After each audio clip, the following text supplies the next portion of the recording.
जैसी कि उम्मीद थी, एक बार जब उसने सुना कि लिन दाशुआन फिर से नशे में हो गया है, तो लेडी चेन ने उससे बदला लेने का विचार छोड़ दिया। भले ही वह नशे में न हो, फिर भी वह उससे यह उम्मीद नहीं करती कि वह उसके लिए खड़ा होगा। वह अच्छी तरह जानती थी कि वह कभी उसका पक्ष नहीं लेगा। तुम्हें ये याद रखना है, दूसरे लोगों के बारे में कम बात करना, और अगर मैं, लिन लानहुआ, ये फिर से सुनूंगी तो मैं तुम्हें भी रसोई के चाकू से काट दूंगी। लानहुआ दौड़ी, अपना हाथ उठाया और किसी को काटने की हरकत की नकल की। वह भयंकर रूप वास्तव में किसी बड़े डाकू द्वारा घर लूटने के तरीके जैसा था। टेड्डी के पेड़ के नीचे मौजूद अधिकांश लोगों ने लिन युआन को किसी को काटने के लिए चाकू चलाते हुए देखा था, और यदि उन्होंने ऐसा नहीं भी देखा था तो भी उन्होंने इसके बारे में अनगिनत बार सुना था। इसके अलावा जिस तरह से वह आए और लोगों को थप्पड़ मारने लगी, उससे सभी लोग अपना सिर हिलाने लगे और जितना संभव हो सके दूर रहने लगे। जब लेडी चेन ने देखा कि उसके पक्ष में कोई नहीं बोल रहा है, तो वह उठी, अपने ऊपर से धूल झाड़ी और जल्दी से वहां से चली गई, हालांकि वह दबी जुबान में गालियां देती रही। लिन युआन ने उसकी परवाह नहीं की। जो लोग केवल मौखिक रूप से लाभ उठाने का साहस करते थे, वे उसके ध्यान के लायक नहीं थे। युवान युवान, तुम मुझे बताओ, क्या तुमने सचमुच किसी को चाकू से काटा था? कल हमारा पूरा परिवार बाजार के लिए दादी के घर गया था और हम आज दोपहर तक गांव नहीं लौटे। ये सही है, क्या आपने भी अपने नंगे हाथों से 2 बड़े अजगर पकड़े थे? अरे, तुम कब इतने दुर्जय? लानहुआ लिन युआन की लिंजिया हॉलो में एकमात्र प्लेमेट थी, और इस लड़की का स्वभाव लड़कों जैसा था और उसे अपनी लिटिल डिजास्टर स्टार की प्रतिष्ठा की परवाह नहीं थी। वे हमेशा एक दूसरे से खुलकर बात करते थे और लिन युआन को शुरू से ही उसका चरित्र पसंद था। लानहुआ लगातार बोलती रही और लिन युआन के जवाब का इंतजार किए बिना उसने फिर से उत्सुकता से पूछा, तुम बहनें कहाँ जा रही हो? आप घर पर सोने के बजाय दिन के बीच में बाहर क्यों घूमते हैं? क्या कुछ गड़बड़ है? इसमें कोई आश्चर्य नहीं था कि लनहुआ आश्चर्यचकित था। बूढ़ी लिन युआन भी लिन वेई के समान थी। उसे डर था कि लोग उसे छोटी आपदा सितारा कहेंगे और वह शायद ही कभी घर से बाहर निकलती थी, हमेशा अंदर ही बंद रहती थी। लानहुआ, उसकी सबसे करीबी दोस्त होने के नाते, स्वाभाविक रूप से अनुमान लगाती है कि बहनों को उस दिन घर छोड़ने के लिए कुछ महत्वपूर्ण काम करना होगा। लिन युआन ने लानहुआ का हाथ थपथपाया और मुस्कुराया, कुछ भी गलत नहीं है, हम बस दादाजी और दादी से मिलने जा रहे हैं। लानहुआ ने मुंह बनाया, लेकिन फिर उसने लिन युआन को ये कहते सुना, यदि आप व्यस्त नहीं हैं तो आप मेरे घर पर मेरा इंतजार क्यों नहीं करते? मुझे बाद में किसी चीज़ में आपकी मदद की ज़रूरत पड़ सकती है। बेशक, लनहुआ सहमत हो गई, ठीक है, मैं ये सुअर का चारा घर ले जाऊंगी और फिर आपके घर आऊंगी। लनहुआ का परिवार 2 सुअर के बच्चों को पाल रहा था और चूंकि कल घर पर कोई नहीं था, इसलिए वह दोपहर में उन्हें खिलाने के लिए जल्दी से कुछ सुअर का चारा इकट्ठा करने गई।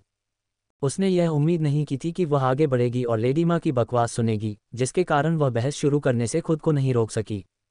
इस अंतराल के बाद ऐसा लगा जैसे जियाओ लिनशुन का डर भी कुछ कम हो गया है। वह अपनी बड़ी बहन का हाथ पकड़े हुए खुशी खुशी आगे बढ़ रही है। जब दोनों पुराने घर के प्रवेश द्वार पर पहुंचे तो सामने का दरवाजा कसकर बंद था, जो समझ में आता था लिन जियानलिंग के बुजुर्ग माता पिता शायद झपकी ले रहे थे और तीसरी चाची और चाचा आलसी थे और अगर संभव होता तो शायद पूरे दिन बिस्तर पर पड़े रहना चाहते थे। चाचा लिन जियाजोंग के घर पर न होने और उनकी मां के बाहर चले जाने के कारण घर का सारा काम केवल चाची मां को ही करना पड़ता था, वह भी शायद झपकी ले रही थीं। लिन युआन ने अपने होठों को मोड़कर मुस्कुरा दिया। नींद? मेरा परिवार मुश्किल से बर्तन उबाल रहा है, फिर भी आप अभी भी सोने के मूड में हैं। लेकिन आज रात आप सो पाएंगे या नहीं मुझे नहीं पता। लिन युआन ने बिना कोई प्रतिक्रिया सुने कई बार दरवाजा खटखटाया और फिर जोर से फिर से खटखटाया। अंत में उसने अंदर से लेडी यांग की चिड़ी हुई आवाज़ सुनी, लेडी माँ, तुम आलसी हो, जाओ दरवाज़ा खोलो। फिर लेडी माँ की उन्मत्त सहमति और उनकी बड़बड़ाती शिकायतों की आवाज़ आई, कौन है, कौन है? दिन के बीच में दस्तक दे रहा हूँ, आ रहा हूँ। लिन युआन ने एक मीठी मुस्कान दी और दरवाज़ा खुलते ही लेडी माँ को प्यार से पुकारा, चाची, यह मैं हूँ, युवान युवान। जैसे ही लिन युआन को लेडी माँ की हैरान अभिव्यक्ति याद आई, उसे देखकर डर के मारे उसके चेहरे पर आंसू आ गए। वह अपने मुंह के कोनों को ऊपर की ओर मोड़ने से खुद को नहीं रोक सकी। हालांकि अब वह मुस्कुरा नहीं सकती थी, क्योंकि उसके सामने जो दृश्य था वह वास्तव में थोड़ा अतिरंजित था। उसके आने की खबर सुनकर बुजुर्ग दंपति लिन जियानलिंग और उनकी पत्नी तथा तीसरे भाई का परिवार मुख्य कमरे में इकट्ठा होने में बस उतना ही समय लगा जितना एक स्टीम्ड बन खाने में लगता था। मुखिया जी मेज के पास बैठकर अपनी सूखी तंबाकू की पाइप पीते रहे और एक शब्द भी नहीं बोले। ये तथ्य कि वह भौहें चढ़ाए हुए था और लगातार अपने पाइप को मेज पर पटक रहा था, सभी को बता रहा था कि बूढ़ा आदमी नाखुश था और विशेष रूप से बेहद उसे छोटी आपदा स्टार को देखना नहीं चाहता था। लेकिन लेडी यांग खुद को रोक नहीं सकी और जैसे ही उसकी नज़र लिन युआन पर पड़ी, उसने गुस्से से उसे डांटना शुरू कर दिया। तुम छोटे आपदा स्टार अभी भी दिखाने के लिए चेहरा है। ये सही है, क्योंकि आपने अपने तीसरे चाचा पर रसोई का चाकू चलाने का साहस किया, तो आप क्या करने का साहस नहीं करेंगे? क्या तुम आज हम लोगों को, अपने दादा दादी को चाकू मारकर मार डालने के इरादे से आए हो? लिन युआन ने अपने होठों पर बेकाबू मुस्कान को छिपाने की कोशिश में अपना सिर नीचे कर लिया था। ये शब्द सुनकर उसने आज्ञाकारी भाव से अपना सिर हिलाया। लेडी यांग ने इस रवैये को पश्चाताप और माफ़ी मांगने का प्रयास समझ लिया और वह और भी अधिक अहंकारी हो गईं तथा उनके शब्द और भी अधिक आक्रामक हो गए। मैं वास्तव में नहीं जानता कि उस बेकार चीज़, लेडी लियू, ने आपको कैसे पाला है। आपने वह कुछ भी नहीं सीखा जो आपको सीखना चाहिए था, लेकिन आपने उन सभी चीज़ों में पूरी तरह से महारत हासिल कर ली है जो आपको नहीं सीखनी चाहिए थी। मैंने बहुत पहले कहा था कि उस महिला का विवाह हमारे परिवार में नहीं होना चाहिए था, लेकिन निकम्मे दूसरे भाई ने उससे विवाह करने पर जोर दिया। वह किस काम की है? वह एक पूरा अंडा भी नहीं दे सकी, जिससे परिवार को नुकसान ही हुआ। घाटे में चल रहे माल से भरा पूरा परिवार। हम घाटे में चलने वाली वस्तु नहीं हैं, और न ही मेरी माँ। जियो लिनशून किसी को अपनी माँ और बहनों के बारे में बुरा भला कहते हुए नहीं सुन सकती थी, और उसने तुरंत अपने छोटे से मुंह से जवाब दिया। इस प्रत्युत्तर से लेडी यांग पूरी तरह से क्रोधित हो गईं, और यहाँ तक कि लिन जियानलिंग, जो बैठकर धूम्रपान कर रहे थे, क्रोधित हो गए और उन्होंने अपने तंबाकू पाइप को पहले से अधिक जोर से खटखटाया। शुरुआत में तीसरे बेटे का परिवार एक तरफ खड़ा रहा और बोलने की हिम्मत नहीं जुटा पाया। जिस तरह से लिन युआन ने एक दिन पहले किसी से लड़ाई की और चाकू से हमला किया, उससे वे अभी भी भयभीत हैं। लेकिन थोड़ी देर बाद ये देखकर कि लड़की ने बस अपना सिर नीचे कर लिया और डांट सहन कर ली, उन्होंने सोचा कि उसे अपनी गलती का एहसास हो गया होगा। कल का दिन शायद गुस्से के एक क्षण से अधिक कुछ नहीं रहा होगा। उन्होंने सोचा कि अगर आज उसे थोड़ी और हिम्मत दी जाए तो भी वह दोबारा ऐसा करने की हिम्मत नहीं करेगी। लिन युआन द्वारा पीटे जाने और अपनी प्रतिष्ठा धूमिल होने के बाद घर पहुंचने पर ली फैंग ई को अपने ही पति से ठंडे व्यवहार का सामना करना पड़ा। इस अपमान को सहन न कर पाने के कारण वह तुरंत ही अपने पति के हाथ पर धक्का मारती हुई रोने लगी। लिन जियाक्सियाओ का चेहरा काला पड़ गया और उसने जियो लिनशून की नाक की ओर इशारा करते हुए डांटना शुरू कर दिया। तुम्हारी हिम्मत कैसे हुई, इतनी छोटी लड़की, अपनी दादी से बात करने की? क्या तुम भी बड़ी होकर अपनी बड़ी बहन की तरह लोगों पर चाकू चलाओगी? मैं आज तुम्हें नहीं छोड़ूंगा। तुम्हें ये सीखने के लिए एक अच्छे सबक की जरूरत है कि इस घर में बॉस कौन है। लिन जियाक्सियाओ ने अपनी आस्तीन चढ़ाई और जियो लिनशून की ओर बढ़ा, लेकिन इससे पहले कि वह दूर जाता, उसने देखा कि लिन युआन ने अचानक अपना सिर उठाया। उसकी निषेधात्मक आंखें उस पर ठंडी रूप से टिकी हुई थीं, जिससे उसके रोंगटे खड़े हो गए। उसके पैर की उंगलियों में दर्द होने लगा। लिन जियाक्सियाओ ने अपनी गर्दन पीछे की ओर सिकोड़ ली। उसके पैर वहीं जम गए, हिलने की हिम्मत नहीं हुई। वही आंखें, ये बिल्कुल वैसी ही नज़र थी जैसी उसने तब दिखाई थी जब उसने उस पर चाकू से हमला किया था। लिन जियाक्सियाओ के पैर कमजोर हो गए और वह अपनी पत्नी पर झुक गया। तुम्हारे तीसरे चाचा तुम्हें अनुशासित करने की जहमत नहीं उठा सकते। बताओ, आज तुम किस लिए आए हो? क्या आप फिर से किसी को हैक करने नहीं आए हैं?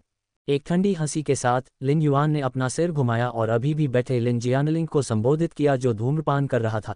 दादाजी, लिन युआन के घर पर अनाज खत्म हो गया है, मैं कुछ अनाज लेने आई हूँ। फिर उसने लेडी यांग की ओर सिर घुमाया। दादी, मेरे पिता की दवा खत्म हो गई है, कृपया मुझे कुछ चांदी दे दो, मुझे अपने पिता के लिए दवा लेनी है। उसने कहा, ले लो, न कि मांगो, जिसका तात्पर्य था कि लिन युआन का घर पुराने निवास से अनाज और चांदी का हकदार है। लेकिन सिर्फ इसलिए कि वह इसे उस तरह से देखती थी, इसका मतलब यह नहीं था कि अन्य लोग भी ऐसा ही सोचते थे। उसके इतना कहते ही लेडी यांग ने जोर से चिल्लाना शुरू कर दिया, अनाज चाहिए, चांदी चाहिए।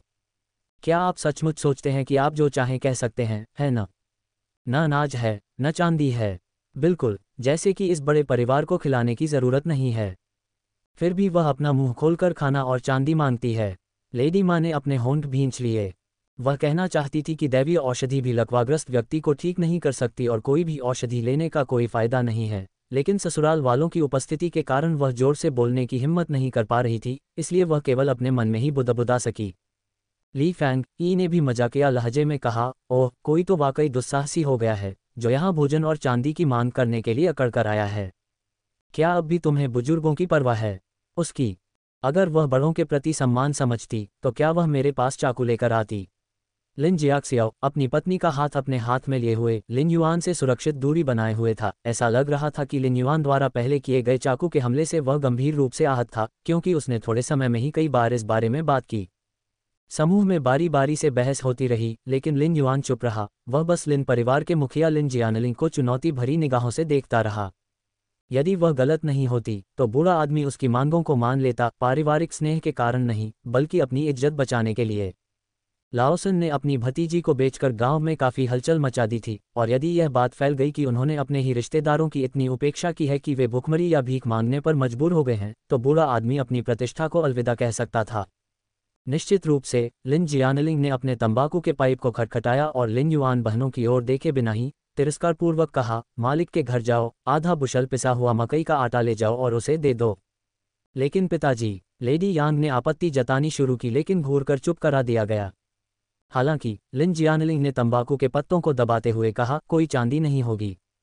उसकी आवाज़ में उदासीनता ने लिन युआन के दिल में रिश्तेदारी की आखिरी झलक को बुझा दिया। बूढ़े आदमी को वास्तव में अपने बेटे से ज़्यादा अपने स्वाभिमान की परवाह थी।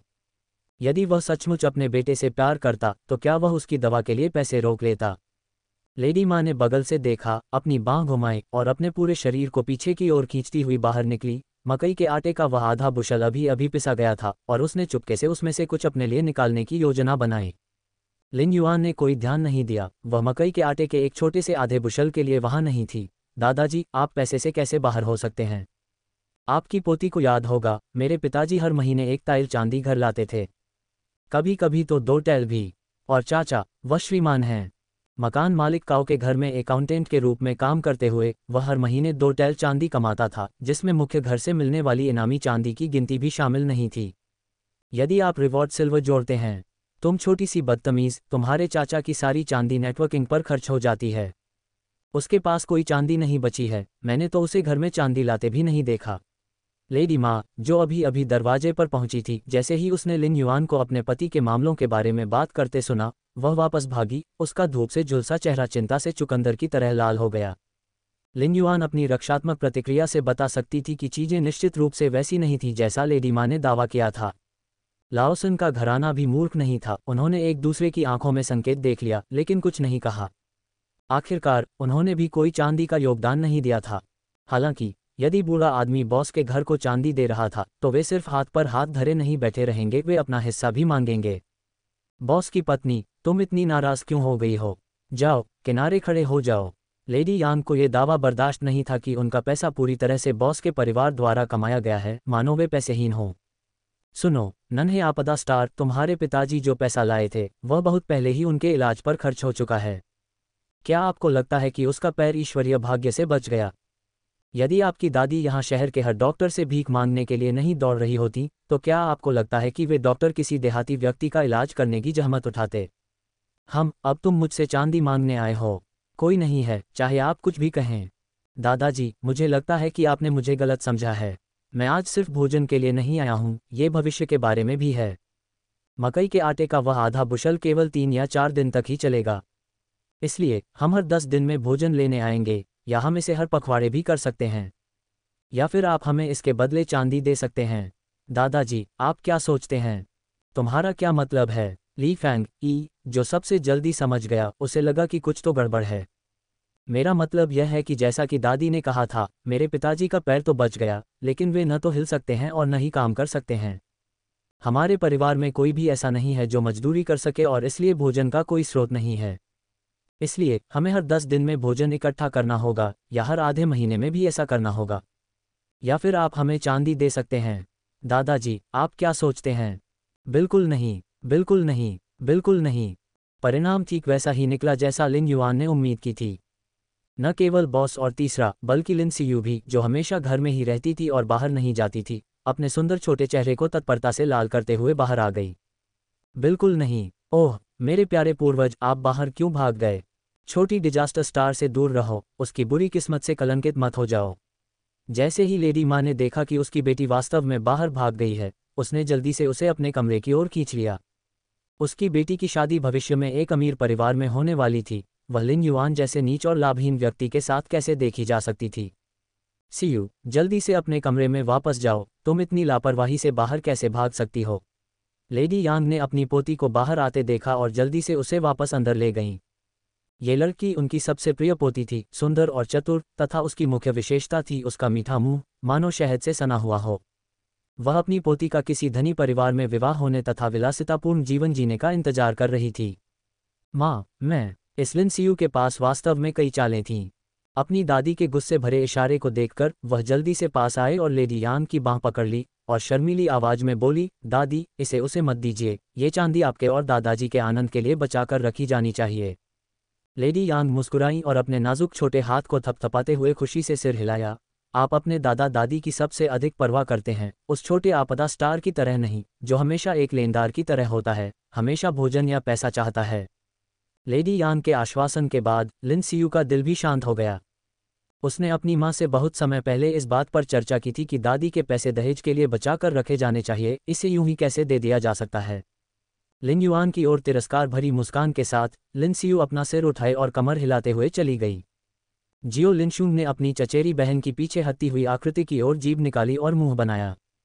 गांव में हर कोई कहता था कि उसकी चचेरी बहन सुंदर है, लेकिन वह ऐसा बिल्कुल नहीं सोचती थी। इस बारे में बात करते हुए लिन सियू लिन युआन के समान उम्र की थी, लेकिन लिन युआन के विपरीत सियू जानती थी कि लेडी यांग का पक्ष कैसे जीता जाए, और यहाँ तक कि उसका नाम भी एक ज्योतिषी द्वारा चुना गया था। लेकिन लिन युआन को उससे जरा भी ईर्ष्या नहीं थी। उसकी आड़ू जैसी आंखों को देखकर ही आप जान जाते थे कि यह लड़की भविष्य में घर पर बेचैन रहेगी। दादाजी, दादी जी और अन्य लोग सहमत नहीं हैं, आपको क्या लगता है? लिन युआन की आंखों में न तो खुशी दिखी और न ही गुस्सा, मानो उसके परिवार को खाना और चांदी देने से सभी का इनकार उसे जरा भी भावुक नहीं कर सका। लिन जियानलिंग ने आखिरकार पहली बार इस लड़की को ठीक से देखा। सभी ग्रामीणों ने कहा कि ओल्ड लिन परिवार में सबसे सुंदर लड़की सियू थी और गांव में कोई भी अन्य लड़की उसकी सुंदरता से मेल नहीं खा सकती थी। हालांकि करीब से निरीक्षण करने पर लिन जियानलिंग को यह महसूस करने से नहीं रोका जा सका कि लिटिल डिजास्टर स्टार के पतले चेहरे के नीचे छिपी हुई कोमलता कुछ ऐसी थी जिसका मुकाबला सियू नहीं कर सकती थी। फिर भी इस मामूली एहसान ने लिन जियानलिंग के निर्णय को प्रभावित नहीं किया। ओल्ड लिन परिवार के पास अभी भी 4 पोते पोतियों का पालन पोषण करना था और एक पोती की शादी एक धनी परिवार में होनी थी जिसे दहेज की जरूरत थी। वह कुछ पोतियों के लिए लड़कों के भविष्य को खतरे में नहीं डाल सकते थे, जो गांव की महिलाओं से अधिक कुछ नहीं बनने वाली थीं। इसके अलावा चूंकि उनके दूसरे बेटे का पैर वास्तव में अपंग था, तो शायद परिवार को विभाजित करने का समय आ गया था। लेकिन वह गांव वालों की उपेक्षा के बिना परिवार को कैसे बांट सकता था? लिन जियानलिंग दुविधा में पड़ गए और अंततः कुछ शुष्क शब्द बोल ही पड़े, 1 महीना, भोजन का 1 भाग। तो दादाजी, आप हमें हर महीने कितना खाना देने की योजना बना रहे हैं? मेरे परिवार में अब 2 वयस्क और 3 बच्चे हैं, और 2 महीने से कुछ अधिक समय में मेरी माँ एक छोटे भाई को जन्म देगी। तब तक हमारे परिवार को निश्चित रूप से और भी अधिक भोजन की आवश्यकता होगी। मेरी माँ कमजोर है और निश्चित रूप से उसके लिए दूध नहीं ला पाएगी, इसलिए मैं अपने छोटे भाई को भेड़ का दूध पिलाने के लिए एक भेड़ पालने की योजना बना रही हूँ। दादाजी, आपको भेड़ों के लिए भी पैसे शामिल करने होंगे। लिन युआन ऐसे बोल रही थी जैसे वह एक मासूम बच्ची हो जो दुनियादारी से अनजान हो और लिन जियानलिंग को सुनने के लिए अपनी उंगलियों पर गिनती कर रही हो। इससे पहले कि वह बात पूरी करती, लिन जियानलिंग का चेहरा हरा हो गया। ली फैंग ई खुद को रोक नहीं सका और उसने भी तमाशा बनाना शुरू कर दिया। अभी भी बकरी का दूध पी रहे हो? जब मैंने एक साथ 2 लड़कों को जन्म दिया तो मैंने कभी भी उन्हें बकरी का दूध पिलाने के लिए एक नानी बकरी पालने के बारे में कुछ नहीं कहा। तुम्हारी निकम्मी माँ, जिसका इस जीवन में भाग्य केवल धन हानि करने वाले सामान को जन्म देने का है, और वे धन हानि करने वाले सामान अभी भी बकरी का दूध पीना चाहते हैं।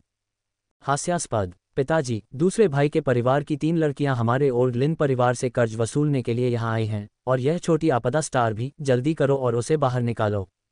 उसके आसपास होने से हमारे परिवार का भाग्य निश्चित रूप से खराब हो जाएगा। लिन जियाक्सियाओ ने लिन युआन के दुस्साहसी व्यवहार को देखा और क्रोधित हो गया। एक ऐसा परिवार जिसके पास काम करने और पैसा कमाने के लिए कोई नहीं है, फिर भी वे सोचते हैं कि वे उसके घर का लाभ उठा सकते हैं। सपने देखते रहो, ये निश्चित रूप से कुछ ऐसा है जिसके लिए दूसरे भाई ने उसे उकसाया है। पिताजी, दूसरा भाई आप पर आरोप लगा रहा है कि आपने उसकी देखभाल नहीं की, अपनी बेटी को आपको परेशान करने के लिए भेजा है। लिन जियाक्सियाओ की कल्पना ने लिन युआन को सचमुच प्रभावित किया। पिताजी, चलो घर का बंटवारा कर लें। उनके दूसरे भाई का घर कुछ नहीं कर सकता और वे अभी भी हर दिन मुफ्त का खाना खाने और हमसे जीने के बारे में सोचते हैं। बिल्कुल नहीं, हम इतने आसान शिकार नहीं बनने वाले। लेडी माँ ने अपनी बेटी को वापस भेज दिया और घर में दाखिल होते ही उसने लिन युआन की बातें सुनी। उसने अपना मुंह खोला और घर को बांटने का विचार उगल दिया। लिन युआन ने मन ही मन सोचा कि जैसे ही लेडी माँ वापस लौटी, उन्होंने घर को विभाजित करने का मुद्दा उठाया जो उनकी बेटी द्वारा सुझाया गया होगा। उसे यह एहसास नहीं था कि लिन सियू कुछ हद तक चतुर थी। लाओसन दंपति ने बॉस को घर के बंटवारे की बात करते सुना और बोलने की हिम्मत नहीं जुटा पाए, क्योंकि उन्हें पता था कि अगर वे अकेले होते तो उन्हें हर दिन उत्तर पश्चिमी हवा का सामना करना पड़ता, क्योंकि उनके पास कोई काम नहीं था। हालांकि यदि वे केवल दूसरे भाई के परिवार को ही अलग कर सके तो यह अद्भुत होगा। बड़ी बहन, आप क्या बात कर रही हैं? बड़े भाई ने तो घर बांटने का जिक्र तक नहीं किया, फिर तुम इस पर जोर क्यों दे रहे हो? लिन जियाक्सियाओ ने बनावटी गंभीरता से डांटा, फिर प्यार से लेडी यांग की ओर मुड़ा। माँ और पिताजी, हमें घर नहीं बांटना चाहिए। आप दोनों अभी भी जीवित हैं, अब विभाजन करना पुत्र विरुद्ध होगा और बाहरी लोगों को हमारा मजाक उड़ाने का मौका मिलेगा। यदि हमें विभाजित करना है तो हमें केवल दूसरे भाई के घराने को विभाजित करना चाहिए। आखिरकार वे लंबे समय से अकेले रह रहे हैं और गांव में हर कोई शायद पहले से ही सोचता है कि उन्हें माँ और पिताजी की परवाह नहीं है और वे अकेले रहने के लिए चले गए हैं। लाओसन के शब्दों ने लिन जियानलिंग को इस तथ्य की याद दिला दी कि दूसरे भाई के परिवार ने लिटिल लिनशून के जन्म के समय लेडी यांग के शब्दों की अवहेलना की थी और अलग रहने पर जोर दिया था। इतने वर्षों के बाद गांव वाले इस वास्तविकता के आदी हो गए थे कि दूसरे भाई का परिवार उनसे अलग रह रहा है। इसलिए दूसरे भाई के परिवार को अलग कर दो और कम से कम उन्हें जमीन का एक बेहतर टुकड़ा दे दो। भले ही वे स्वयं खेती न कर सकें, लेकिन इसे दूसरों को किराए पर देने से वे भूख से मर नहीं सकेंगे। एक बार परेशान होने के बाद लिन जियानलिंग को अचानक प्रकाश दिखाई दिया। हालांकि उन्हें यकीन नहीं था कि दूसरे भाई का परिवार इस व्यवस्था के लिए सहमत होगा या नहीं। सहमत हूं, लिन युआन ने इसके लिए लंबे समय से योजना बनाई थी। आप अलग हो या नहीं, इससे हमारे परिवार को कोई फर्क नहीं पड़ता, हम निश्चित रूप से अलग होने जा रहे हैं। ठीक है, छोटी छोटी। लिन जियानलिंग ने लिटिल डिजास्टर स्टार शब्द बोलने के लिए संघर्ष किया, लेकिन वे बस बाहर नहीं आए और ऐसा था जैसे वह अपनी पोती का नाम याद नहीं कर सके। लेडी यांग, जो कई दशकों से उनके साथ थीं, अपने पति के विचारों को अच्छी तरह जानती थीं और उन्होंने तुरंत उनके कान में फुसफुसाकर यह बात कही। लिन जियानलिंग ने खांसते हुए कहा, युवान, तुम्हें पता है दादाजी को यहाँ इतने बड़े परिवार का भरण पोषण करना है। हर महीने इतना अनाज निकालना बहुत मुश्किल है और इसके अलावा हमने आपके पिताजी के पैर के इलाज के लिए काफ़ी पैसा खर्च किया है। तो सौदा यह है कि दादाजी आपके परिवार को ज़मीन का एक टुकड़ा देंगे। आप अलग अलग रह सकते हैं। वैसे भी आपके पिता कई वर्षों से आपके साथ वहीं रह रहे हैं और वास्तव में कभी वापस नहीं आए हैं। आप क्या सोचते हैं? ये सुनकर कि बड़े भाई ने दूसरे भाई के परिवार को जमीन का एक टुकड़ा देने की योजना बनाई है, लेडी माँ और लाओसन दंपति कुछ हद तक नाराज हुए। हालांकि बोझिल परिवार से छुटकारा पाने के बारे में सोचने पर उन्हें लगा कि यह इसके लायक है। लेडी यांग को भी उस जमीन को खोने का दर्द महसूस हुआ, लेकिन उसे अपनी चांदी खोने से और भी ज्यादा घृणा हुई, इसलिए उसने कुछ नहीं कहा। हालांकि उनकी चुप्पी का मतलब यह नहीं था कि लिन युआन सहमत होंगे। क्या आप घर का बंटवारा करके उन्हें जमीन का एक टुकड़ा देने के बारे में सोच रहे हैं? वे दिवास्वप्न देख रहे थे। दादाजी, हालांकि हम इतने सालों से अकेले रह रहे हैं, पिताजी हमेशा यहाँ मासिक भुगतान करते रहे हैं, इसलिए तकनीकी रूप से यह उचित अलगाव नहीं है। चूंकि आज हम आधिकारिक तौर पर विभाजित हो रहे हैं, तो आइए इसे औपचारिक रूप से करें। चाचा अभी तक शहर से वापस नहीं आए हैं और उन्हें जल्द ही घर लौट जाना चाहिए। हम उसका इंतजार कर सकते हैं। लिन जियानलिंग स्वाभाविक रूप से ये सुनकर प्रसन्न हुआ कि लिन युआन घर के विभाजन के लिए सहमत हो गया है, और वास्तव में इस तरह के एक महत्वपूर्ण कार्यक्रम में घर के भावी मुखिया बॉस को भी शामिल होना चाहिए, इसलिए वह भी तुरंत सहमत हो गया। हालांकि लिन युआन के अगले कुछ वाक्यों को सुनने के बाद उसकी अभिव्यक्ति में तनाव आ गया। और आप जानते हैं, घर के बंटवारे के लिए गवाह की जरूरत होती है। बहन, गांव के मुखिया के घर जाओ और दादाजी को गांव के मुखिया के रूप में आमंत्रित करो। और ठीक है, चूंकि पिताजी का पैर खराब है और वे काम से उतर नहीं सकते, इसलिए चलो दादाजी गांव के मुखिया को हमारे घर पर इंतजार करने के लिए कहते हैं। हमारा घर बहुत गंदा हो गया है, जल्दी से वापस आओ और अपनी दूसरी बहन से इसे साफ करवाओ, खासकर आंगन में पड़ा सामान, इसे इधर उधर बिखरा हुआ मत छोड़ो। जियो लिनशून कुशाग्र बुद्धि वाला था। अपनी बड़ी बहन के निर्देश पाकर वह तुरंत सहमत हो गई और इससे पहले कि कोई और प्रतिक्रिया दे पाता, वह दरवाजे से बाहर भाग गई। गांव में घर का बंटवारा एक महत्वपूर्ण घटना थी और इसमें कोई संदेह नहीं कि बाद में इसे देखने वालों की संख्या बहुत अधिक होगी। उसे विश्वास नहीं था कि लिन जियानलिंग सभी ग्रामीणों के सामने जमीन का एक टुकड़ा देने की पेशकश दोहराने की हिम्मत करेगा। जियो लिनशून सबसे पहले अपने परिवार को ये बताने के लिए घर लौटी कि गांव का मुखिया घर के विभाजन पर चर्चा करने के लिए आ रहा है। बेशक वह अपनी दूसरी बहन से यह कहना नहीं भूली कि वह आंगन में सूख रहे गोजी बेरीज को पश्चिमी कमरे में ले जाए। ऐसा नहीं था कि वह इस बात से चिंतित थी कि लोग उन्हें देख लेंगे, क्योंकि उन्हें नहीं पता था कि ऐसी चीज़ें पैसे के लिए बेची जा सकती हैं और अगर उन्होंने उन्हें देख भी लिया तो कोई फर्क नहीं पड़ेगा। हालांकि लिन युआन को चिंता थी कि बाद में आसपास बहुत से लोगों के होने के कारण कोई अनाड़ी व्यक्ति उनसे टकरा सकता है, जिससे संभवतः जामुन बर्बाद हो सकते हैं। घर छोड़ने के बाद जियाओ लिनशुंग ने गांव के मुखिया के घर का चक्कर लगाया, जहां उसने गांव के मुखिया के दादा को अपने परिवार की स्थिति बताई। अपनी छोटी उम्र के बावजूद वह बहुत धाराप्रवाह बोलती थी और कुछ ही वाक्यों में अपना संदेश दे देती थी। ऐसा लग रहा था कि गांव के मुखिया को इसका पूर्वानुमान था और उन्होंने बस एक आह भरते हुए अपना सिर हिला दिया। फिर वह तैयार हो गया और अपने बेटे की सहायता से धीरे धीरे लिन युआन के घर की ओर चल पड़ा। प्राचीन गांवों में मनोरंजन के ज़्यादा साधन नहीं थे। गांव के लोग आमतौर पर खेती के काम में व्यस्त रहते थे और उनका एकमात्र आनंद या तो किसी जोड़े को बहस करते देखना या फिर आपस में गपशप करना होता था। पारिवारिक विभाजन जैसी महत्वपूर्ण घटना स्वाभाविक रूप से सभी के लिए बहुत रुचिकर थी।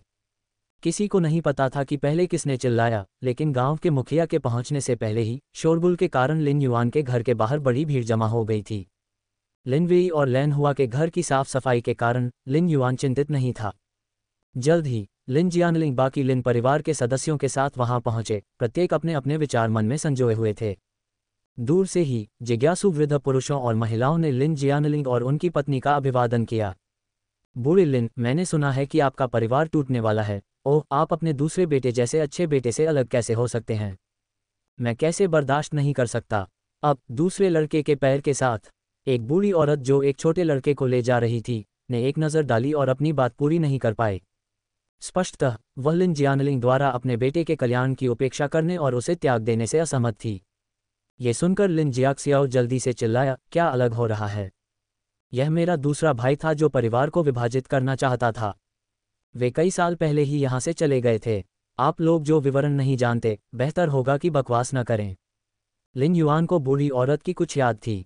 उसका दूसरा बेटा लिन एरशुआन लिन जियाक्सिन के साथ बढ़ई का काम करता था। हालांकि उसका सबसे बड़ा बेटा लिन दाशुआन बिल्कुल अनजान था। उन्होंने न केवल अपनी जैविक मां की उपेक्षा की, बल्कि काम से भी जी चुराया और दिन भर शराब पीकर बिताया। नशे में होने पर वह घर जाता और अपनी पत्नी को पीटता, और हाँ, उसकी पत्नी कोई और नहीं बल्कि लेडी चेन थी, जिसे टिड्डे के पेड़ के नीचे लिन युआन से थप्पड़ पड़ा था। लिन युआन ने अपने आंगन में चारों ओर देखा और सिर हिलाया। उसकी छोटी बहनें अपने काम में कुशल थीं। गोजी बेरीज को उठा लिया गया था और खरगोशों के बच्चों को पश्चिमी कमरे में ले जाया गया था। गांव का मुखिया निस्संदेह बाद में उनके माता पिता की राय पूछने के लिए पूर्वी कमरे में जाता था, और पश्चिमी कमरा, जहां लड़कियां सोती थीं, वह ऐसी जगह नहीं थी जहां अन्य लोग आसानी से प्रवेश कर सकें। इस साफ सफाई के बाद लिन युआन का घर और भी अधिक जीर्ण शीर्ण दिखने लगा। टूटे हुए मुर्गीघर में कुछ पंखों के अलावा कुछ भी नहीं बचा था। कुएं के पास कुछ पुरानी बाल्टियां पड़ी थीं, जिनका बहुत समय से उपयोग नहीं हुआ था। वह कुआं लिन जियाक्सिन ने अपने पैर में चोट लगने से पहले खोदा था। हालांकि इसके पूरा होने से पहले लिन जियानलिंग ने उसे घर की मरम्मत के लिए बुलाया था, और उसके बाद कुआं खोदने का कोई अवसर नहीं मिला। जब गांव का मुखिया लिन युआन के घर पहुंचा तो उसने ये दृश्य देखा, जिससे वह फिर से आह भरने लगा। लिन युआन ने मधुर स्वर में गांव के मुखिया को पुकारा, दादाजी। फिर लिन दहन के साथ मदद करने के लिए जल्दी से गांव के मुखिया के पास गया और गांव के मुखिया को आंगन में एकमात्र ठोस बेंच पर बैठने के लिए कहा। ये लंबी बेंच वास्तव में लैन हुआ के अपने घर से लाई गई थी। लिन युआन के घर में ऐसी कोई बेंच नहीं थी। उनके पास केवल कुछ छोटे स्टूल थे जो बचे हुए खाने से बने थे, जिन्हें लिन जियाक्सिन ने कभी इस्तेमाल किया था। दादाजी, आपको इस यात्रा के लिए कष्ट देने के लिए मैं सचमुच क्षमा चाहती हूँ, उसने कहा। लिन युआन को 70 वर्ष से अधिक उम्र के बुजुर्ग ग्राम प्रधान के बारे में अच्छी धारणा थी। जब उसके पिता का पैर टूट गया था तो ये गांव का मुखिया ही था जिसने अपने सबसे बड़े बेटे को चिकित्सा उपचार के लिए बैलगाड़ी चलाकर शहर जाने का आदेश दिया था। अन्यथा लेडी यान की कंजूसी को देखते हुए वह निश्चित रूप से शहर में डॉक्टर ढूंढने में अनिच्छुक होती और सामान्य उपचार के लिए गांव के किसी ग्रामीण डॉक्टर को चुनती। स्पष्ट कहें तो लिन जियाक्सिन के पैर को संरक्षित करने का श्रेय लेडी यान की चांदी को दिया जा सकता है, लेकिन बूढ़े गांव के मुखिया की भूमिका अपरिहार्य थी। तुम मीठी मीठी बातें करने वाली लड़की हो, इतने लंबे समय के बाद तुम फिर से पतली कैसे हो गई हो? लेकिन उसकी आंखें अब और भी तेज लग रही थीं। बूढ़े गांव के मुखिया ने मुस्कुराते हुए लिन युआन के सिर पर थपथपाया, बिल्कुल उस दादा की तस्वीर जो अपनी पोती पर प्यार लुटाता है। एक तरफ खड़े लिन जियानलिंग को शर्म से अपने गाल जलते हुए महसूस हुए जब उसने लिन युआन को एक अजनबी को दादा कहकर पुकारते हुए सुना, जो अपने पिता को बुलाने से भी अधिक आत्मीयता से कह रही थी। उसे अपने सामने का दृश्य विशेष रूप से शर्मनाक लगा। हालांकि परिवार के मुखिया होने के नाते वह चुप नहीं रह सकते थे। उसने गला साफ करने का नाटक किया और गांव के मुखिया के पास जाकर थोड़ा हकलाते हुए कहा, छठे चाचा, ये ओम, मेरा दूसरा भाई लिन परिवार को विभाजित करना चाहता है, इसलिए आज हमें आपको यहाँ आने और हमारे लिए गवाही देने के लिए परेशान करने की ज़रूरत है। गांव का मुखिया वरिष्ठ निवासियों में सबसे बड़ा था और यहाँ तक कि लिन जियानलिंग को भी उसे सम्मानपूर्वक छठे चाचा के रूप में संबोधित करना पड़ता था। हालांकि सम्मान के इस प्रदर्शन से उसे गांव के मुखिया से ज़्यादा अनुग्रह नहीं मिला। क्या ये दूसरा भाई लिन है जो परिवार को अलग करना चाहता है? गांव के मुखिया की आंखें हालांकि कुछ धुंधली थीं, फिर भी तेज और भेदी थीं। जब लाओसन के घर ने जियाओ लिनशुंग को जन्म दिया तो आप सभी ने उसे अपनी पत्नी को तलाक देने के लिए मजबूर किया, उसे अपने पूरे परिवार को इस जर्जर घर में ले जाने के लिए मजबूर किया। अब जब वह अपंग हो गया है तो आप कह रहे हैं कि वह अलग होना चाहता है। क्या आपने उसे दोबारा तलाक लेने के लिए मजबूर किया है, या क्या आपने उसे अपनी बेटी को बेचने के लिए मजबूर किया है? हो, बूढ़े गांव के मुखिया के शब्दों से पता चला कि वह लिन जियाक्सियाओ द्वारा कल किए गए कार्यों से अच्छी तरह वाकिफ थे और दरवाजे पर जमा भीड़ ने शोर मचाना शुरू कर दिया। लिन युआन ने लिन इरशुवान और भाभी गुइजी को देखा, साथ ही लैन हुआ की माँ चाची वान को भी देखा, जिन्होंने स्पष्ट रूप से परिवार को विभाजित करने के उनके इरादे के बारे में सुना था और वे जल्दी से वहां पहुंची थीं। उन्हें डर था कि उनके परिवार को नुकसान होगा। इस समय ये लोग जोर जोर से लिन जियाक्सियाओ के कार्यों का वर्णन कर रहे थे। यद्यपि लिन युआन को लिटिल डिजास्टर स्टार होने की प्रतिष्ठा प्राप्त थी, लेकिन लिन जियाक्सिन के दंपत्ति की सद्भावना भी निर्विवाद थी, इसलिए इन कुछ लोगों के अलावा उनके परिवार के लिए काफ़ी सहानुभूति रखने वाले लोग थे। लिन जियानलिंग ने अपने छोटे भाई को गुस्से से घूरा और फिर जल्दी से मुस्कुराते हुए गांव के मुखिया को समझाया, छठे चाचा, मुझे पता है कि मेरे तीसरे भाई ने जो किया है वह गलत है, लेकिन उसने ऐसा दूसरे भाई के परिवार पर बोझ कम करने के लिए किया है। हालांकि आज परिवार को विभाजित करने का मामला वास्तव में दूसरे भाई द्वारा ही उठाया गया था। यदि आपको विश्वास न हो तो आप युवान से पूछ सकते हैं। युवान, तुम जल्दी से अपने गांव के मुखिया दादा को क्यों नहीं बताते कि क्या हो रहा है? लिन युआन ने मन ही मन उपहास किया, लेकिन सिर हिलाया। गांव के मुखिया दादा, मेरे पिता का पैर घायल हो गया है, वह काम नहीं कर सकते। हमारे परिवार के पास खेती के लिए जमीन नहीं है, खाने के लिए भोजन नहीं है, और मेरे पिता के पैर के इलाज के लिए पैसे भी नहीं हैं। हमारे पास अलग होने के अलावा कोई विकल्प नहीं है। जैसे ही लिन युआन ने ये शब्द कहे, उसकी आंखें धीरे धीरे लाल हो गईं। यद्यपि यह सब नाटक मात्र था, फिर भी उसके हृदय में वास्तविक आक्रोश था। शायद ये खून का रिश्ता पुकार रहा था। एक बेटी होने के नाते अपने माता पिता को इतना असहाय देखकर उसे दिल का दर्द क्यों नहीं हुआ? हालांकि लिन युआन के दुख और लाचारी भरे शब्दों ने और भी अधिक सहानुभूति जीत ली। बेटी, अगर तुम्हारे परिवार को इतनी कठिनाई हो रही है तो तुम अपने दादा दादी से भोजन और चांदी क्यों नहीं मांगती? और अब आप परिवार को विभाजित करने के लिए शोर मचा रहे हैं, क्या यह मूर्खतापूर्ण नहीं है? चाची वान के खुरदुरे लेकिन गर्म हाथों ने लिन युआन के चेहरे से आंसू पोंछ दिए और उसने अपने दिल में गर्माहट महसूस की। हम लिन युआन ने जिद से अपने होंठ काटे, बिना बोले अपना सिर हिलाया। दूसरी ओर लिन वेई भी अपनी बड़ी बहन को इस तरह देखकर रोने लगी, जबकि जियो लिनशुंग जोर से रोने लगी। चाची, मेरे दादा दादी, वे इसे हमें नहीं देंगे, वे अब हमारी परवाह नहीं करते। छोटी लड़की, बकवास मत करो। लिन जियाक्सियाओ उससे ऐसी बातें कहने की उम्मीद नहीं कर रहा था। दोनों आंखों से घूरा, भयभीत होकर अपना हाथ उठाने के लिए तैयार था, लेकिन जियो लिनशुंग ने जल्दी से अपना मुंह बंद कर लिया और डर के मारे चाची वान की बाहों में सिमट गया, जिसने केवल उसकी कही गई बातों की पुष्टि की कि लिन परिवार इस परिवार का बोझ उठाने के लिए तैयार नहीं था, जिससे उन्हें खुद अलग होने का अनुरोध करने के लिए मजबूर होना पड़ा। चाची वान की आंखें भी लाल हो गईं और दरवाजे पर खड़ी कुछ कोमल हृदय वाली भाभियां भी अपनी आंखें पोंछने लगीं। गांव के मुखिया दादा, मेरे दादा दादी ने कहा था कि जब हम परिवार का बंटवारा करेंगे तो वे हमें जमीन का एक टुकड़ा देंगे। जमीन होने से हमारे पास खाने के लिए भोजन होगा। दादाजी, कृपया हमें अलग होने दीजिए, मैं आपसे विनती करती हूँ। लिन युआन ने दयनीय रूप से बूढ़े गांव के मुखिया की आस्तीन खींची। उसके हल्के लेकिन भारी शब्दों ने अभूतपूर्व प्रभाव डाला। क्या वे परिवार को बांटने के लिए जमीन का एक टुकड़ा दे देंगे? क्या आप भिखारियों के साथ ऐसा व्यवहार करते हैं? लिन परिवार की जमीन काफी विशाल है। मैं वहां काम में मदद करता था क्योंकि दूसरा भाई लिन अकेले काम नहीं संभाल सकता था। बिल्कुल, तीनों बेटों में से केवल दूसरा भाई लिन ही जानता है कि जमीन पर कैसे काम करना है। अब वे उसके परिवार को विभाजित होने के लिए मजबूर कर रहे हैं और वे उन्हें केवल जमीन का एक टुकड़ा दे रहे हैं। ये वास्तव में निर्दयी है। हर किसी ने अपनी बात कही और प्रत्येक शब्द के साथ लिन जियानलिंग का बूढ़ा चेहरा लाल हो गया और फिर पीला पड़ गया। इसका कोई समाधान नहीं था, जो उन्होंने कहा वही सत्य था।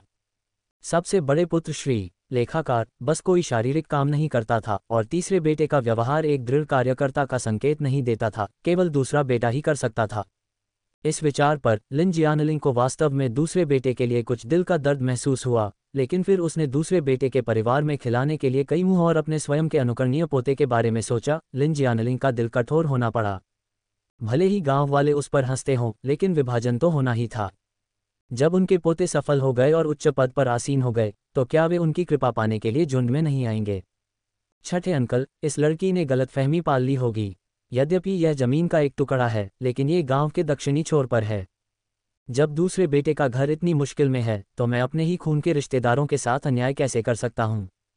गांव के दक्षिणी छोर पर स्थित जमीन लिन परिवार के लिए सबसे अच्छी जमीन थी। यह न केवल समतल था, बल्कि बड़ा भी था, और सबसे महत्वपूर्ण बात यह थी कि यह गांव की एकमात्र नदी के ठीक बगल में था, जिससे सिंचाई सुविधाजनक थी। इस प्रकार वर्षों से इसकी फसल हमेशा सर्वोत्तम रही। यद्यपि ये लिन युआन के घर से कुछ दूरी पर था, लेकिन यदि उन्हें वह जमीन मिल जाती, तो यदि वे उस पर अच्छी तरह से काम करते, तो निश्चित रूप से लिन युआन के परिवार का भरण पोषण हो जाता। लेकिन ऐसे अच्छे भाग्य को लिन परिवार के सदस्य स्वाभाविक रूप से छोड़ने के लिए अनिच्छुक थे। अचानक कोई व्यक्ति दरवाजे से अंदर आया, एक चौकोर चेहरे वाला आदमी जो सूती वस्त्र पहने हुए था, छात्र की हर ओर देख रहा था। लिन युआन ने नज़र घुमाए और उसे पता चल गया कि यह उसके सबसे बड़े चाचा लिन जियाजोंग थे, जो वापस आ गए थे। पिताजी, हमारा परिवार संपत्ति कैसे बांट सकता है? ये हमेशा से कहा जाता रहा है कि माता पिता के जीवित रहते बच्चों द्वारा पारिवारिक संपत्ति का बंटवारा करना बहुत अनुचित है। हम सभी भाई आपके साथ हैं, आप घर का बंटवारा कैसे कर सकते हैं? और दूसरा भाई भी हमारे माता पिता की इच्छा का उल्लंघन कर रहा है। ये कर्तव्यहीनता है। वह पहले ही अपनी मां से झगड़ा करके तथा अपने परिवार के साथ अलग रहने के कारण पति के प्रति अनादरपूर्ण व्यवहार कर चुका है। अब परिवार की संपत्ति के बंटवारे के लिए शोर मचाना, ये सचमुच ऋषियों की शिक्षाओं के विरुद्ध है। लिन युआन ने अपना माथा रगड़ा। उसने कभी उम्मीद नहीं की थी कि उसके सबसे बड़े चाचा इतने पांडित्यपूर्ण होंगे। जैसे ही वह दरवाजे के अंदर दाखिल हुआ, उसने अनुचित ऋषि सिद्धांतों की धारा बहा दी। यदि वह सचमुच ऋषियों की शिक्षाओं पर चलता था, तो वह लेडी यान को चांदी देने से क्यों कतराता था? वास्तव में, जैसा कि उसे याद था, वह एक पाखंडी विद्वान था जो सद्गुणों का दिखावा करता था। जैसे ही लिन जियाजोंग ने कमरे में प्रवेश किया, उसने नैतिकता का उपदेश देना शुरू कर दिया, लेकिन अधिकांश ग्रामीणों को इसे समझने में कठिनाई हुई और वे उसे सुनने के आदी नहीं थे।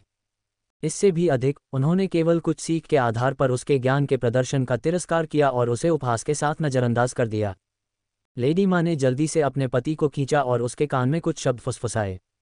लिन जियाजोंग की अभिव्यक्ति गहरी हो गई, फिर साफ हो गई, क्योंकि उन्होंने अपनी आस्तीन सीधी की और पुराने गांव के मुखिया के पास जाकर गहराई से झुकने से पहले कहा, छठे दादाजी, चूंकि आज का मामला मेरे छोटे भाई द्वारा शुरू किया गया था, इसलिए उनके बड़े भाई के रूप में मैं शक्तिहीन हूँ। मैं कृतज्ञतापूर्वक यह मामला आपको सौंप रही हूँ, इस उम्मीद में कि आप निष्पक्षता से निर्णय लेंगे और किसी के साथ अन्याय नहीं करेंगे। लिन युआन को उसके शब्द उचित लगे, फिर भी वह अंदर ही अंदर खुश महसूस कर रही थी। बूढ़े गांव के मुखिया ने हाथ हिलाकर अभिवादन किया। यद्यपि वह लिन युआन के परिवार की ओर अधिक झुकाव रखता था, फिर भी वह संपत्ति के बंटवारे को निष्पक्षता से संभालता था। उन्होंने अपने सबसे बड़े बेटे लिन दहन से एक मोटी खाता बही ली, उसे पलटा और लिन जियानलिंग से पूछा, आपके पुराने घर में उत्तरी कमरे में 5 कमरे और पूर्व और पश्चिम प्रत्येक हिस्से में 3 कमरे हैं और 8 एकड़ जमीन है। अधिकार से आपको दूसरे बेटे को 2 एकड़ जमीन और 3 विंग कमरे देने चाहिए। ये कैसा लग रहा है? लिन जियानलिंग दंग रह गया। क्या ये तय नहीं हुआ था कि वे दूसरे भाई को जमीन का बेहतर टुकड़ा देंगे? अब वे उसके घर के कमरों के बारे में क्यों पूछ रहे थे? छठे साहब, पिताजी ने कहा है कि वे मेरे दूसरे भाई को गांव के दक्षिणी छोर पर जमीन का एक अच्छा खासा टुकड़ा दे देंगे, बस इतना ही काफ़ी है। लिन जियाशियाओ को जमीन छोड़ने में कोई आपत्ति नहीं थी, क्योंकि वे वैसे भी उस पर खेती नहीं करते थे, लेकिन घर के कमरे एक अलग मामला थे। कमरे और जमीन दोनों का बंटवारा होना ही चाहिए। बूढ़े गांव के मुखिया ने उनकी प्रतिक्रिया का अंदाजा लगा लिया था और दृढ़ता से बोले, श्रीमान छठे दादाजी, ऐसा लगता है कि अगर दूसरा बेटा स्वेच्छा से हार मान लेता है, तो हमें विभाजित होने और अलग घरों में जाने की जरूरत नहीं है ना? लिन जियाजोंग ने सच कहा। पुराने गांव के मुखिया मूल रूप से दूसरे बेटे के परिवार के लिए और अधिक लड़ना चाहते थे, लेकिन ये कथन सुनने के बाद वह मदद नहीं कर सके, लेकिन सिर हिला दिया। फिर उसने लिन युआन की ओर देखा, लड़की, तुम्हारे पिता कहाँ हैं? लिन जियाक्सिन पूर्वी कमरे के अंदर थी, लेकिन वह अपने पिता को कार्यभार संभालने नहीं दे रही थी। अन्यथा वे निश्चित रूप से उसे पारिवारिक स्नेह से बांध देंगे और उसे अधिक संपत्ति प्राप्त करने से रोकेंगे। दादाजी, मेरे पिताजी बीमार हैं।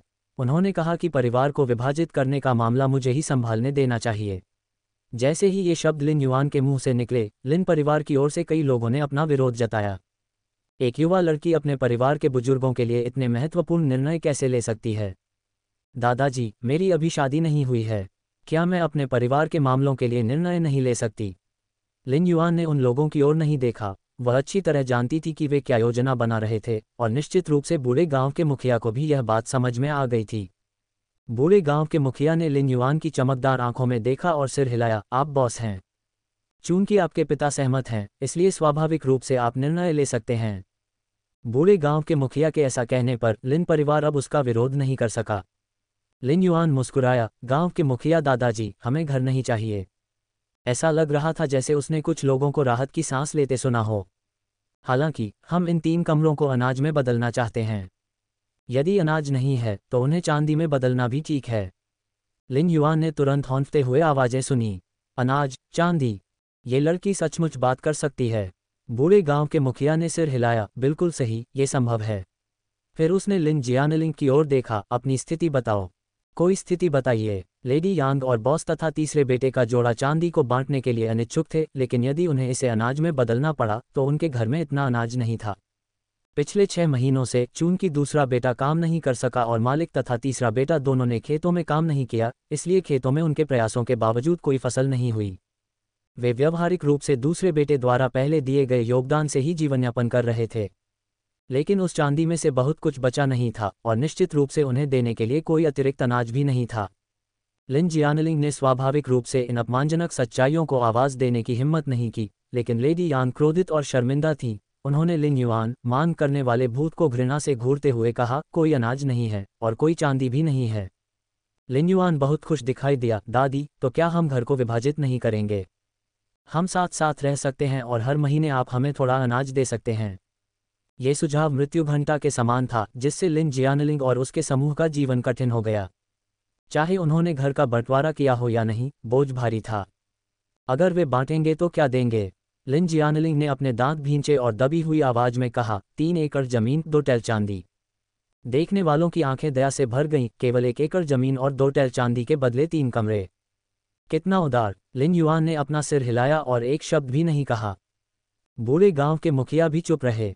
हताश होकर लिन जियानलिंग ने कहा, हमारे घर में अब केवल 2 बोरी मक्के के दाने बचे हैं। दे दो, उन्हें 1 थैला दे दो। तुम क्या कहती हो, जवान लड़की?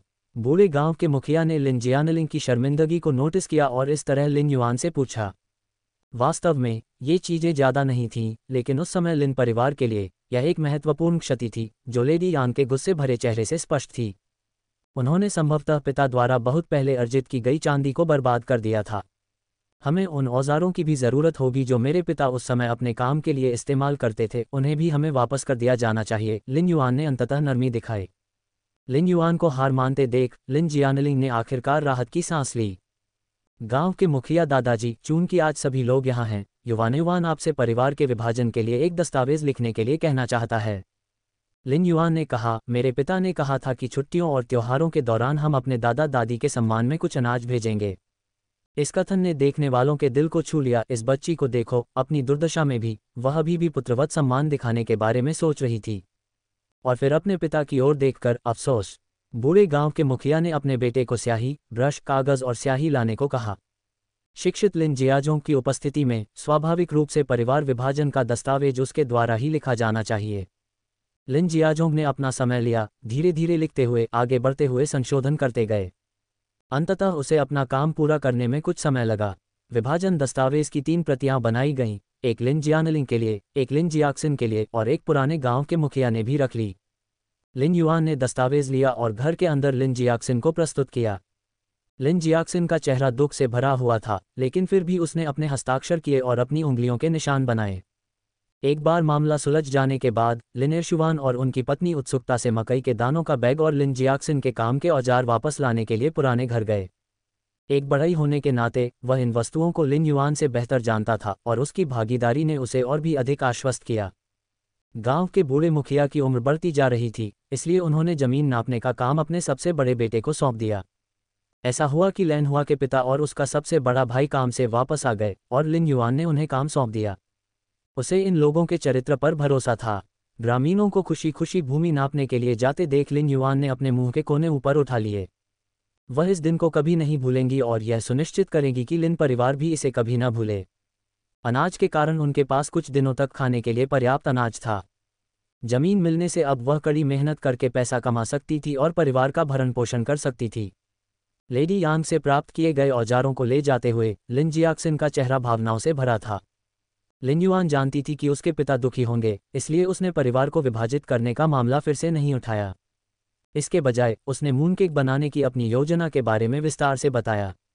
निश्चित रूप से जैसे ही लिन जियाक्सिन ने इसके बारे में सुना, उसने इसमें रुचि ली। दाया, आप जिस मूनकेक की नई शैली की बात कर रहे हैं वह काफ़ी दुर्लभ लगती है और निश्चित रूप से बिकेगी। लेकिन सांचा कैसा दिखना चाहिए? उन्होंने कहा, अपने पिता के लिए एक डिज़ाइन बनाओ और मैं उसे तुरंत बना दूंगा ताकि तुम परीक्षण कर सको और देख सको कि यह काम करता है या नहीं। लिन युआन ने सिर हिलाया और शाम तक एक डिज़ाइन बनाने और सुबह सबसे पहले अपने पिता को देने पर सहमत हो गई। पूर्वी कमरे के दरवाजे से बाहर निकलने के बाद लिन युआन ने गोजी बेरीज की जांच करने के लिए मुड़कर देखा जो आज धूप में सूख रही थीं। तापमान बिल्कुल सही था और केवल एक दिन में ही गोजी बेरी लगभग आधी सूख गई। यदि वे एक दिन और सूख जाएं, तो वह उन्हें परसों पैसे के लिए शहर ले जा सकती है। अभी रात का खाना पकाने का समय नहीं हुआ था और चूंकि लिन युआन को शाम को एक डिज़ाइन बनाना था, इसलिए उसे एहसास हुआ कि घर पर स्याही और कागज़ नहीं है। कलम कोई बड़ी समस्या नहीं थी क्योंकि वह वैसे भी कलम का उपयोग करने की आदी नहीं थी। वह आसानी से रसोई में कोयले का एक टुकड़ा ढूंढ लेती थी और उससे लिख लेती थी। हालांकि कागज़ अपरिहार्य था। वे लिखने के लिए कपड़े का उपयोग कर सकते थे, लेकिन घर की वर्तमान स्थिति को देखते हुए कपड़े की तो बात ही छोड़िए, कपड़ों की भी कमी थी। लिन युआन ने आह भरते हुए पूर्व की ओर फूस की झोपड़ी की ओर देखा। ऐसा लग रहा था कि उसके पास चेन झू के घर से कागज़ का एक टुकड़ा मांगने के अलावा कोई विकल्प नहीं था। लिन वेई के पास संदेश छोड़ने के बाद लिन युआन बाहर चला गया। चेन झू का घर उसके घर से लगभग सटा हुआ था और दोनों के बीच 30 मीटर से भी कम की दूरी थी। पिछले कुछ दिनों में उसके घर पर जो कुछ भी हुआ था, उसके बावजूद पड़ोस से कोई भी नहीं आया था। यदि उसे दंपति की स्थिति के बारे में जानकारी न होती तो शायद वह सोचती कि उनके साथ कुछ घटित हुआ है। आंटी, क्या आप घर पर हैं?